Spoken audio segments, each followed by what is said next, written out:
Hello नमस्कार दोस्तों। एक बार फिर स्वागत करता हूँ हमारे यूट्यूब चैनल पर। तो आज हम राजस्थान जीके के एक मिक्स क्वेश्चंस का एक सेट लेके आए हैं, जिसमें जो कि राजस्थान पटवारी, ग्राम विकास अधिकारी और रीट मेंस के लिए एक इम्पोर्टेंट सेशन साबित हो सकता है। इसमें सारे इंपॉर्टेंट क्वेश्चंस हैं।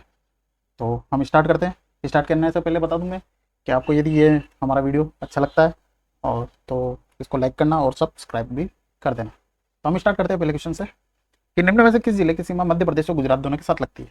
तो मध्य प्रदेश और गुजरात दोनों के साथ किस जिले की सीमा लगती है?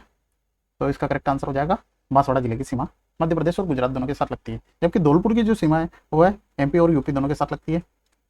और झालावाड़ की सीमा है जो कि एमपी के साथ राजस्थान का एकमात्र ऐसा जिला जो सबसे ज़्यादा सीमा बनाता है। और भरतपुर की जो सीमा है वह यूपी और हरियाणा दोनों के साथ लगती है। तो मध्य प्रदेश और गुजरात के साथ सीमा बनाने वाला राजस्थान का जिला हो जाता है बांसवाड़ा। नेक्स्ट क्वेश्चन अपना कि किस जिले का शुभंकर काला तीतर है। तो काला तीतर है वो किस जिले का शुभंकर है? तो वह झुंझुनू का शुभंकर है। जबकि सिरोही का जो शुभंकर है वह जंगली मुर्गा है, जंगली मुर्गा। और उदयपुर का जो शुभंकर है वह खब्र बिच्छू है, खब्र बिज्जू। और जो नागौर का जो शुभंकर है वह राजहंस है। तो इसका करेक्ट आंसर हो जाएगा जो कि झुंझुनू है। नेक्स्ट क्वेश्चन पे चलते हैं अपन कि राजस्थान में ऑपरेशन खेजड़ा कब चलाया गया था। तो राजस्थान में ऑपरेशन खेजड़ा कब चलाया गया था? 1991 को। ये किस लिए चलाया गया था? ये राजस्थान में रेगिस्तान के प्रसार को रोकने के लिए चलाया गया था। तो यह रेगिस्तान के प्रसार को रोकने के लिए चलाया गया।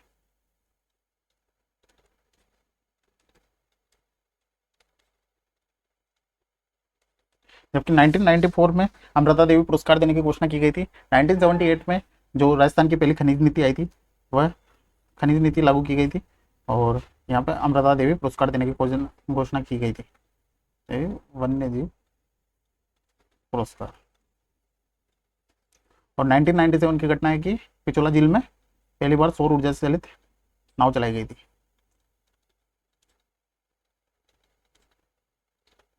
पिछोला झील जो कि उदयपुर में स्थित है। ठीक है। तो ऑपरेशन खेजड़ा 1991 को चलाया गया था रेगिस्तान के प्रसार को रोकने के लिए। नेक्स्ट क्वेश्चन पे चलते अपन। राजस्थान की पहली महिला विधायक कौन थी? तो राजस्थान की जो पहली महिला विधायक थी वह यशोदा देवी थी। इन्होंने 1953 के जो उपचुनाव हुए थे उसमें बांसवाड़ा सीट से बांसवाड़ा में समाजवादी सीट से चुनाव जीता था। तो ये बांसवाड़ा में समाजवादी सीट। इसका करेक्ट आंसर हो जाएगा यशोदा देवी। कमला बेनीवाल कौन थी? ये राजस्थान की पहली महिला मंत्री थी और ये बाद में उप मुख्यमंत्री भी बनी थी।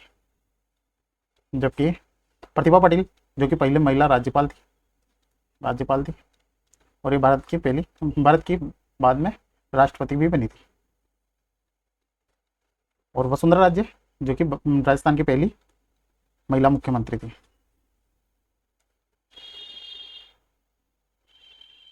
नेक्स्ट क्वेश्चन पे चलते अपन कि राजस्थान में संपूर्ण रेतीला मरुस्थल क्या कहलाता है। तो जो संपूर्ण रेतीला मरुस्थल होता है वह इर्ग कहलाता है। जो इर्ग जो कि राजस्थान में सबसे ज़्यादा जैसलमेर जिले में पाए जाते हैं, जैसलमेर। और जबकि संपूर्ण पथरीला मरुस्थल क्या कहलाता है? हम्मादा कहलाता है। तो संपूर्ण पथरीला मरुस्थल हम्मादा कहलाता है। जबकि रेत जो होता है वह मिश्रित होता है। मिश्रित मरुस्थल को रेत कहते हैं, जिसमें रेतीला और पथरीला दोनों हो। और जो कि डालनुमा पहाड़ी वाली खड़ी चट्टानों को इंसलबर्ग कहा जाता है। जो डालनुमा पहाड़ी से खड़ी चट्टानें जो होती है उनको इंसलबर्ग कहा जाता है। नेक्स्ट क्वेश्चन अपना काकनवाड़ी का जो पठार है निम्न में से किस जिले में है? जो काकनवाड़ी का पठार है वह अलवर जिले में है। अलवर जिले में भी सरिस्का में ये काकनवाड़ी का पठार पड़ता है। और काकनवाड़ी के पठार पर काकनवाड़ी दुर्ग और भानगढ़ दुर्ग स्थित है। भानगढ़ दुर्ग स्थित है अलवर जिले के अंदर। ठीक है। उदयपुर में कौन कौन से पठार पड़ते हैं? एक तो बोराट का पठार, लसाड़िया का पठार, बोराट का पठार, लसाड़िया का पठार, और देशहरों का पठार। ये उदयपुर के अंदर पड़ते हैं। जबकि सिरोही के अंदर पड़ता है एक तो जो राजस्थान का सबसे ऊंचा पठार है उड़िया का पठार, और दूसरा सबसे ऊंचा जो पठार है वह आबू पठार। यह सिरोही के अंदर पड़ता है। और चित्तौड़गढ़ में जो मेसा का पठार है, मेसा का जो पठार है इस पर ही चित्तौड़गढ़ दुर्ग बना हुआ है। तो काकनवाड़ी का पठार अलवर जिले में है। नेक्स्ट क्वेश्चन है अपना कि निम्न में से किस बांध को मारवाड़ का अमृत सरोवर कहा जाता है? मारवाड़ का अमृत सरोवर किस किस बांध को कहा जाता है? तो मारवाड़ का अमृत सरोवर जवाई बांध को कहा जाता है। जवाई बांध जो कि सुमेरपुर पाली में है। सुमेरपुर पाली में। ठीक है। ये जवाई नदी पर बना हुआ है जवाई नदी पर बना हुआ है। और ये पश्चिमी पश्चिमी राजस्थान का जलभराव की क्षमता से सबसे बड़ा बांध है। पश्चिमी राजस्थान का जलभराव की क्षमता से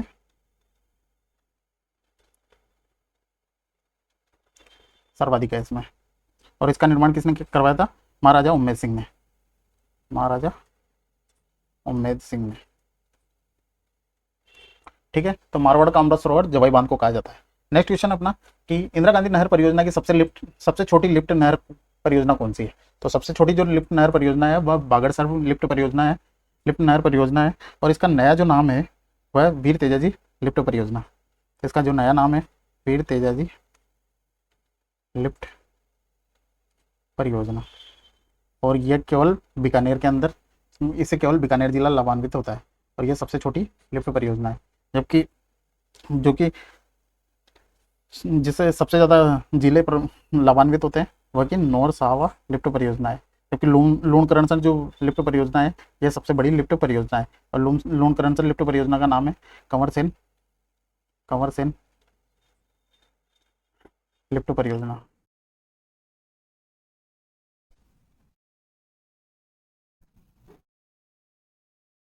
ठीक है, तो इसका करेक्ट आंसर हो जाएगा बागड़सर लिफ्ट परियोजना। और नौर साहवा जो लिफ्ट परियोजना है इसका नया जो नाम है वह है चौधरी कुंभाराम लिफ्ट परियोजना।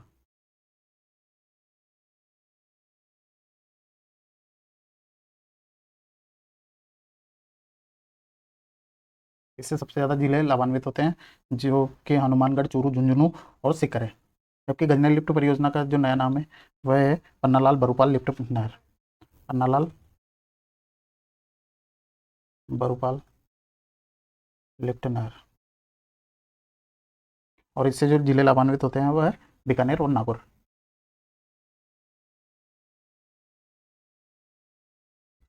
ठीक है, नेक्स्ट क्वेश्चन अपना कि राजस्थान में भीम सागर परियोजना किस जिले के अंदर है? राजस्थान में जो भीम सागर जो परियोजना है वह झालावाड़ जिले के अंदर है। तो झालावाड़ जिले में भी यह उजाड़ नदी के ऊपर है, उजाड़ नदी पर झालावाड़ जिले में भीम सागर परियोजना है। नेक्स्ट क्वेश्चन अपना कि निम्न में से कौन सा जिला मरु त्रिकोण के अंदर नहीं आता है? तो मरु त्रिकोण के अंदर जोधपुर, बाड़मेर और बीकानेर तीनों आते हैं। जबकि हनुमानगढ़ मरु त्रिकोण के अंदर नहीं आता है। इसका करेक्ट आंसर हो जाएगा हनुमानगढ़। नेक्स्ट क्वेश्चन अपना कि रानीपुरा आकेट निषेध क्षेत्र किस जिले के अंदर है? रानीपुरा आकेट निषेध क्षेत्र है जो कि टोंक जिले के अंदर स्थित है। इसका करेक्ट आंसर हो जाएगा टोंक जिला। नेक्स्ट क्वेश्चन अपना कि भेड़ की सर्वाधिक ऊन देने वाली नस्ल कौन सी है? तो भेड़ की जो सर्वाधिक ऊन देने वाली जो नस्ल है वह जैसलमेरी नस्ल है। जबकि सबसे अच्छी किस्म की ऊन देने वाली जो नस्ल है वह चोकला नस्ल है।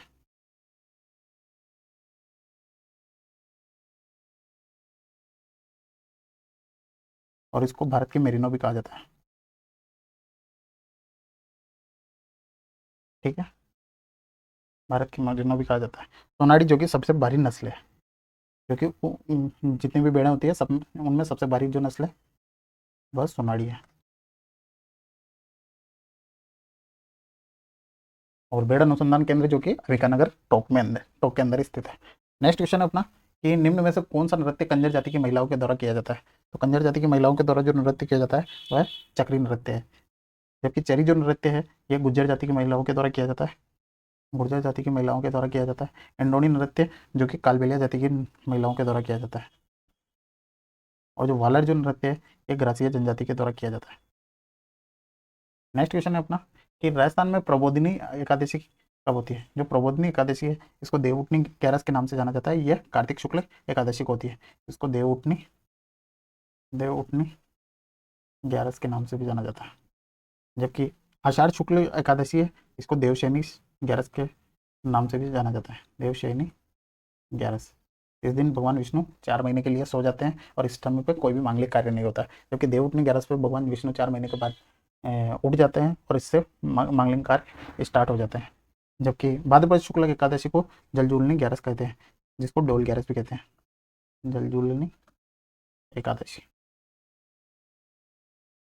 को डोल ग्यारस भी कहते हैं। और फाल्गुन शुक्ल एकादशी को खाटू श्याम जी के अंदर एक बहुत बड़ा मेले का आयोजन होता है।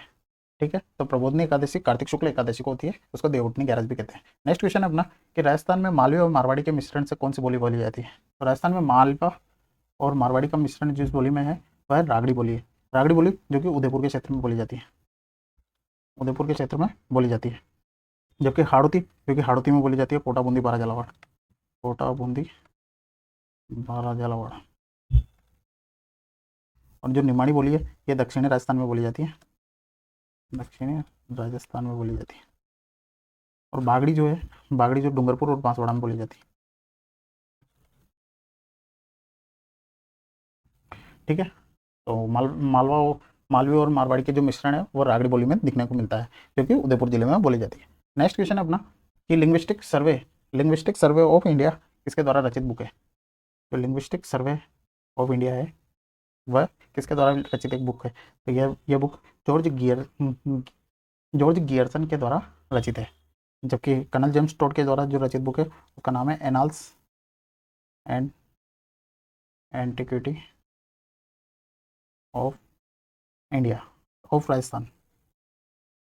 इनको कर्नल जेम्स टोड को घोड़े वाला बाबा या फिर राजस्थान के इतिहास के पितामह भी कहा जाता है। रिचार्ड की जो बुक है ये 1857 के टाइम पे लिखी थी इन्होंने, और इसका नाम है म्यूटिनी इन राजस्थान, म्यूटिनी इन राजस्थान। इनकी बुक है म्यूटिनी इन राजस्थान। तो लिंग्विस्टिक सर्वे ऑफ इंडिया किसकी बुक है, जॉर्ज गियर्सन की। नेक्स्ट क्वेश्चन पे चलते हैं अपन। निम्न में से किस जनजाति को आदिम जनजाति की सूची में रखा गया है। तो आदिम जनजाति की जो सूची में रखा गया है वह सहरिया जनजाति को रखा गया है। सहरिया जनजाति जो किशनगंज बारह में पाई जाती है, किशनगंज बारह में पाई जाती है। और सहरिया जनजाति इनका सबसे जो बड़ा मेला लगता है वह सीताबाड़ी मेला है, सीताबाड़ी मेला जो कि 12 जिले में लगता है। और इसको सहरिया जनजाति का कुंभ कहा जाता है, सहरिया जनजाति का कुंभ कहा जाता है। नेक्स्ट क्वेश्चन है अपना कि राजस्थान के एकमात्र लोक देवता जो कवि भी थे। जो राजस्थान के एकमात्र लोक देवता जो कवि भी थे वह थे रामदेव जी। रामदेव जी के द्वारा 24 बाणियाँ नामक ग्रंथ लिखा गया था। और रामदेव जी ने कामड़िया पंथ की स्थापना की थी, तो इनके द्वारा 24 बाणियाँ नामक ग्रंथ लिखा गया था, ये ग्रंथ था। और इन्होंने कामड़िया पंथ की भी स्थापना की थी। ठीक है, तो राजस्थान के एकमात्र लोक देवता जो कवि भी थे वह रामदेव जी थे, और इनके द्वारा जो रचित ग्रंथ है वह 24 बाणियाँ। नेक्स्ट क्वेश्चन है अपना कि राजसमंद झील के पाल पर किस लोक देवी का मंदिर बना हुआ है। तो राजसमंद झील की जो पाल है उस पर घेवर माता का मंदिर बना हुआ है। इसका करेक्ट आंसर हो जाएगा घेवर माता। घेवर माता राजस्थान की एकमात्र कुंवारी सती हुई थी, राजस्थान की एकमात्र लोक देवी जो कुंवारी सती हुई थी, कुंवारी सती हुई थी। और जिलानी माता जिनका मंदिर है बहरोड में, और सचियाई माता जो कि जिनका जो मंदिर है वह ओसियां जोधपुर के अंदर है। स्वांग्या माता जो कि बाटी शासकों की कुलदेवी थी, बाटी शासकों की कुलदेवी। और जैसलमेर के राज्य चिन्ह पर स्वांग जो कि भाला होता है उसको दिखाया गया है। ठीक है, स्वांग्या माता जो कि बाटी शासकों की कुलदेवी हुआ करती थी। तो जैसलमेर राजसमंद जिले की पाल पर किस लोक देवी का मंदिर बना हुआ है, तो यह है घेवर माता का। नेक्स्ट क्वेश्चन अपना निष्कलंक संप्रदाय की स्थापना के संस्थापक कौन थे। निष्कलंक संप्रदाय के संस्थापक कौन थे, तो यह संत माऊजी थे। संत माऊजी, संत माऊजी जो कि इन्होंने सबला ग्राम में निष्कलंक संप्रदाय की स्थापना की थी। तो इसकी प्रमुख पीठ जो आती है वह सबला गांव बांसवाड़ा के सबला गांव डूंगरपुर के अंदर है, डूंगरपुर के अंदर। और इन्होंने वाणी इन संत माऊजी की जो वाणी होती है उसको चोपड़ा कहा जाता है, चोपड़ा कहा जाता है। और इन्होंने चोपड़ा ग्रंथ की रचना भी की थी। तो निष्कलंक संप्रदाय के जो संस्थापक थे वह संत माऊजी। नेक्स्ट क्वेश्चन है अपना कि राजस्थान में दधी माता का मंदिर कहाँ है। तो राजस्थान में दधी माता का जो मंदिर है वह गोठ मांगलोद के अंदर है, गोठ मांगलोद जो कि नागौर में है, नागौर में है। और ये दादिज ब्राह्मणों की कुलदेवी थी, दादिज ब्राह्मणों की कुलदेवी थी। नेक्स्ट क्वेश्चन अपना कि राजस्थान में सोमेश्वर का मंदिर कहाँ पर है। तो सोमेश्वर का जो मंदिर है वह किराड़ू के अंदर है। किराड़ू को राजस्थान का खजुराहो कहा जाता है, राजस्थान का खजुराहो किराड़ू के मंदिर को कहा जाता है। और यहाँ पे मूर्तियों का खजाना है। मूर्तियों का खजाना है।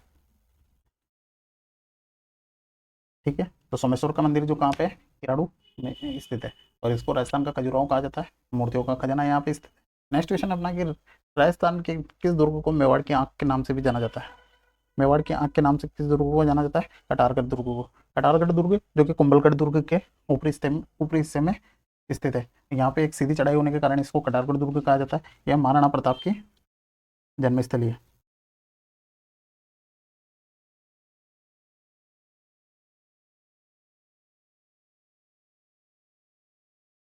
और महाराणा कुंभा की हत्या उसके पुत्र उदा ने यहीं यहीं पर की थी। तो महाराणा कुंभा की जो हत्या उसके पुत्र उदा के द्वारा कटारगढ़ दुर्ग में की गई थी। नेक्स्ट क्वेश्चन है अपना कि राजस्थान में अबली का जो महल है वह किस जिले के अंदर है। तो राजस्थान में अबली का जो महल है वह कोटा जिले के अंदर है। कोटा जिले में इसका निर्माण मुकुंद सिंह के द्वारा, जो कि मुकुंदरा की पहाड़ियों में इस महल का निर्माण करवाया गया था। तो मुकुंद मुकुंद सिंह के द्वारा मुकुंदरा की पहाड़ियों के अंदर इसका निर्माण किया करवाया गया था। और जो अबली का महल है इसको हाड़ौती का ताजमहल कहा जाता है। ठीक है, नेक्स्ट क्वेश्चन है अपना कि राजस्थान में 80 खंभों की छतरी या फिर मूसी रानी की छतरी कहाँ पर स्थित है। 80 खंभों या फिर मूसी रानी की जो छतरी है वह अलवर जिले के अंदर स्थित है। इसका निर्माण महाराजा विनय सिंह के द्वारा करवाया गया था। विनय सिंह के द्वारा करवाया गया था। और इसकी जो सबसे ऊपरी मंजिला है उस पर रामायण और महाभारत के चित्र अंकित है। नेक्स्ट क्वेश्चन है अपना कि राजस्थान के किस स्थान पर पन्ना मीणा की बावड़ी स्थित है। पन्ना मीणा की जो बावड़ी है वह जयपुर के आमेर के अंदर स्थित है। आमेर में पन्ना मीणा की बावड़ी स्थित है। नेक्स्ट क्वेश्चन अपना कि राजस्थान के किस स्थान पर शक्कर बाबा पीर की दरगाह स्थित है। तो शक्कर बाबा पीर की दरगाह है यह, जो कि अपना नरहड़ जो कि झुंझुनू के अंदर पड़ता है, यहाँ पे शक्कर बाबा पीर की दरगाह स्थित है। और इनको नरहड़ के पीर भी कहा जाता है। नेक्स्ट क्वेश्चन अपना कि राजस्थान में रामेश्वर धाम किस जनजाति का सबसे बड़ा रामेश्वर धाम में किस जनजाति का सबसे बड़ा मेला लगता है। रामेश्वर धाम में मीणा जनजाति का सबसे बड़ा मेला लगता है। और यहाँ पर जो संगम होता है वो है चंबल, बनास व सीप नदियों का संगम होता है। और रामेश्वर धाम कहाँ पे पड़ता है, सवाई माधोपुर में। इसको मीणा मीणा समाज का प्रयागराज भी कहा जाता है। ठीक है, और यहाँ पे कार्तिक पूर्णिमा को मेला भी लगता है। नेक्स्ट क्वेश्चन है अपना कि पाबूजी के बोपों के द्वारा पाबूजी के फड़ का वाचन किस वाद्य यंत्र का प्रयोग करते हैं। तो पाबूजी के फड़ के वाचन या फिर पाबूजी के जो भजन गाए जाते हैं उसके दौरान किस वाद्य यंत्र का प्रयोग किया जाता है। तो यह रावणत्ता वाद्य यंत्र का प्रयोग किया जाता है। यह सबसे प्राचीन तत्वाद्य यंत्र है, जो कि सबसे प्राचीन तत्वाद्य यंत्र है। और इसमें आधे कटे हुए नारियल का भी उपयोग किया जाता है। जबकि जंतर जो वाद्य यंत्र है यह देवनारायण जी के फड़ के वचन में किया जाता है। देवनारायण जी के फड़ के वाचन में जंतर नामक वाद्य यंत्र का प्रयोग किया जाता है। नेक्स्ट क्वेश्चन है अपना कि निम्न में से कौन सा एक गले का आभूषण नहीं है। तो बजंटी है जो कि गले का आभूषण है, बड़लो जो कि गले का आभूषण है, और मानलिया जो कि गले का आभूषण है। जबकि पीपल पन्ना जो है, पीपल पन्ना जो कि कान का आभूषण है, कान का आभूषण। ठीक है, तो इसका करेक्ट आंसर हो जाएगा पीपल पन्ना। नेक्स्ट क्वेश्चन है अपना कि राजस्थान में ब्लू पोट्री को पुनर्जीवित करने का श्रेय किससे जाता है। तो राजस्थान में ब्लू पोट्री को जो पुनर्जीवित करने का श्रेय जाता है वह कृपाल सिंह शेखावत को जाता है। कृपाल सिंह शेखावत जो कि इनको जो 1974 में पद्मश्री से सम्मानित किया गया था। और इनको राजस्थान में ब्लू पोट्री को जीवित करने का श्रेय जाता है। और ब्लू पोट्री कहाँ की प्रसिद्ध है, यह जयपुर की प्रसिद्ध है। ठीक है, ब्लू पोट्री में मिट्टी के बर्तनों पर नीले रंग से चित्रकारी की जाती है। नेक्स्ट क्वेश्चन है अपना कि राजस्थान में जोधपुरा सभ्यता किस नदी के किनारे है। तो जोधपुरा जो सभ्यता है यह साबी नदी के किनारे है। और लोहा प्राप्त करने की जो बट्टियां हैं सबसे पहले जोधपुरा सभ्यता से प्राप्त हुई थी। लोहा प्राप्त करने की बट्टियां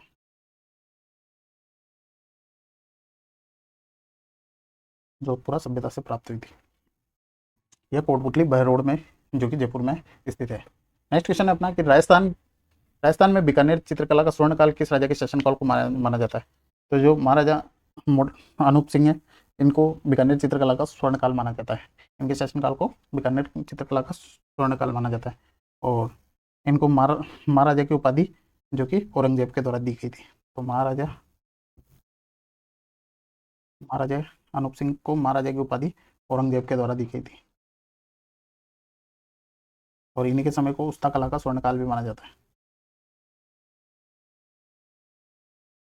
उस्ता कला क्या होती है? उस्ता कला ऊँट की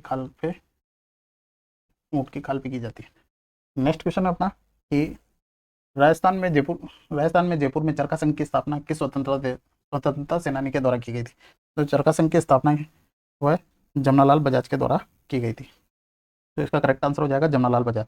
जमनालाल बजाज को गांधी जी का पांचवा पुत्र भी कहा जाता है। गांधी जी का पांचवा पुत्र भी कहा जाता है। ठीक है। और इन्होंने 1936 में जयपुर प्रजामंडल की पुनर्गठन, और इनके समय 1936 में जयपुर प्रजामंडल का पुनर्गठन हुआ था।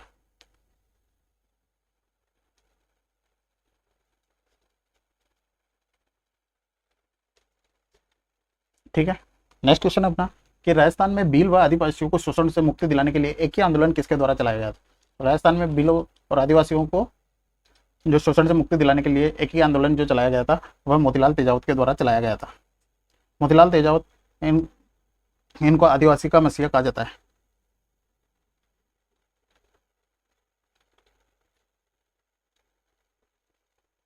इनको आदिवासियों का मसीहा भी कहा जाता है। इनको बाऊजी के नाम से भी जाना जाता है, बाऊजी। और जो एक ही आंदोलन है ये मोतीलाल तेजावत के द्वारा मातृकुंडिया जो कि चित्तौड़गढ़ में है वहां से चलाया गया था। ठीक है। नेक्स्ट क्वेश्चन है अपना कि राजस्थान सेवा संघ की स्थापना किसके द्वारा की गई? तो राजस्थान सेवा संघ की स्थापना विजय सिंह पथिक के द्वारा 1919 में वर्धा महाराष्ट्र के अंदर की गई थी, महाराष्ट्र में की गई थी। और बाद में 1920 में इसका जो मुख्यालय है वह अजमेर में बनाया गया था।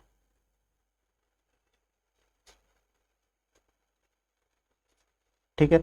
तो राजस्थान सेवा संघ की स्थापना विजय सिंह पथिक के द्वारा की गई थी। और विजय सिंह पथिक ने ही 1917 में हरियाली अमावस्या के दिन ऊपरमाल पंच बोर्ड का गठन किया था। ऊपरमाल पंच बोर्ड का गठन किया था। और इसके जो अध्यक्ष बनाए थे वह सरपंच मन्नालाल पटेल को बनाया था। सरपंच मन्नालाल पटेल को बनाया था। सरपंच मन्ना पटेल या फिर मन्नालाल पटेल को बनाया था। ठीक है। नेक्स्ट क्वेश्चन है अपना कि मारवाड़ प्रजामंडल की स्थापना किसके द्वारा की गई थी? तो मारवाड़ जो प्रजामंडल है इसकी स्थापना किसके द्वारा की गई थी? तो मारवाड़ प्रजामंडल की स्थापना जयनारायण व्यास के द्वारा की गई थी। और इसकी मारवाड़ प्रजामंडल की स्थापना 1934 को की गई थी जो कि जयनारायण व्यास के द्वारा की गई थी। और इसका अध्यक्ष किसे बनाया था? भंवरलाल सर्राफ को बनाया था। अध्यक्ष भंवरलाल सर्राफ को बनाया था।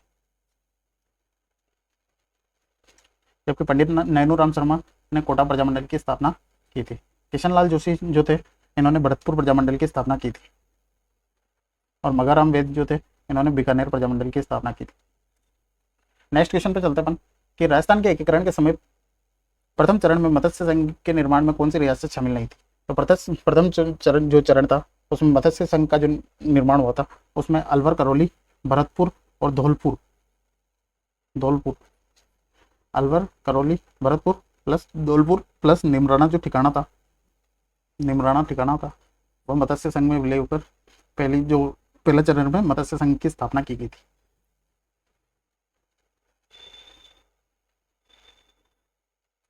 ठीक है।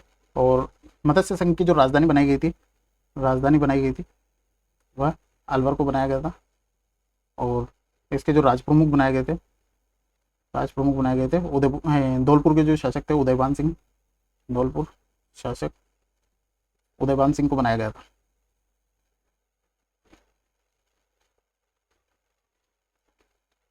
और जो प्रधानमंत्री बनाए गए थे वो शोभाराम कुमावत को बनाया गया था। जो प्रधानमंत्री बनाए गए थे वह शोभाराम कुमावत। तो इसका करेक्ट आंसर जो है टोक। राजस्थान के एकीकरण के प्रथम चरण में अलवर, करौली, भरतपुर, धौलपुर और निमराना ठिकाना शामिल थे जबकि टोक इसमें शामिल नहीं थे।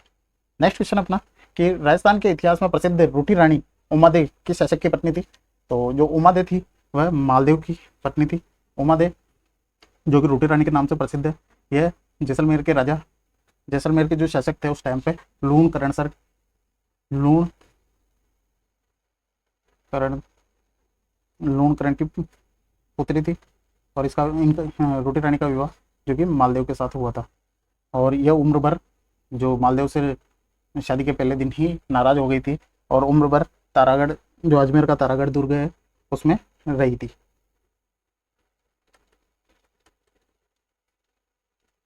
दुर्ग में रही थी। और इनकी जो जो सहायिका थी, सहायिका, उसका नाम था बारमली। ठीक है। नेक्स्ट क्वेश्चन अपना कि अरब यात्री सुलेमान ने भारत की यात्रा किसके शासनकाल में की थी। तो अरब यात्री जो सुलेमान था, उन उसने भारत की जो यात्रा की थी वह गुज्जर प्रतिहार वंश के सबसे शक्तिशाली राजा जो मिहिर बोज थे, उनके समय पे अरब यात्री सुलेमान ने भारत की यात्रा करी थी। और जो मिहिर बोज थे, ये सबसे शक्तिशाली राजा थे गुज्जर प्रतिहार वंश के। और मिहिर बोज को प्रतिहारों का पितृहंता भी कहा जाता है। प्रतिहारों का पितृहंता भी कहा जाता है। ठीक है। ग्वालियर अभिलेख के अनुसार इन्होंने आदि वराह की उपाधि भी धारण की थी। नेक्स्ट क्वेश्चन है अपना। Thank you. तो ये अपने आज के जो टोटल क्वेश्चन थे। और कैसा लगा अपना जो ये सेशन था, और सेशन अच्छा लगा हो तो इसको लाइक भी करना और हमारा चैनल को सब्सक्राइब और सपोर्ट भी देना। Thank you. Thank you. अच्छे से रहना और पढ़ाई करना।